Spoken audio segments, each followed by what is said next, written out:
ابتدى جو القصايد والحروف حين طلت من لها انصف الصفوف.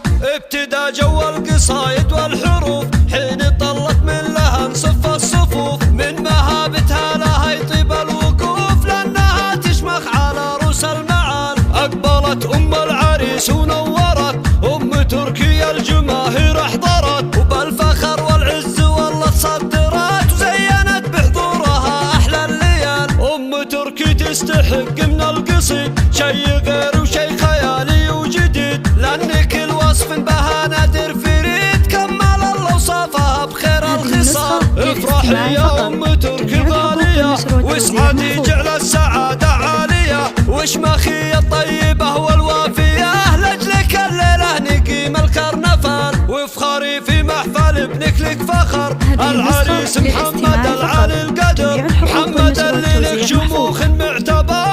ارفع الراس بكفو شيخ الرجال محمد ابن العز نسل الطيبين ربعها الميمون يقوم غانمين نلمي طيرين لهم مجد السنين معرب الجدين من عم وخال. يا عسى الافراح دايم والسعد والهنا في داركم طول الابد والسعاده يا عساها بدون حد ويجعل الله الخير طول العمر فال.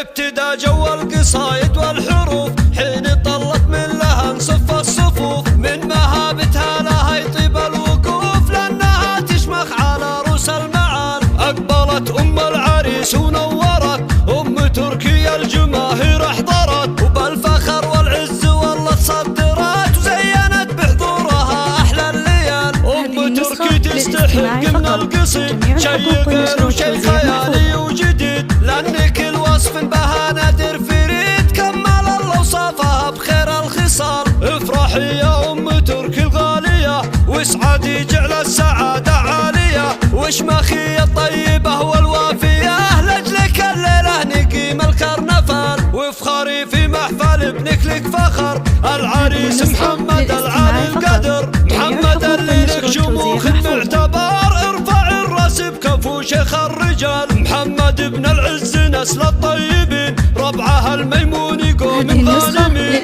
نرمي طير الليل لهم مجد السنين معرب الجدين من عم وخال. يا عسى الافراح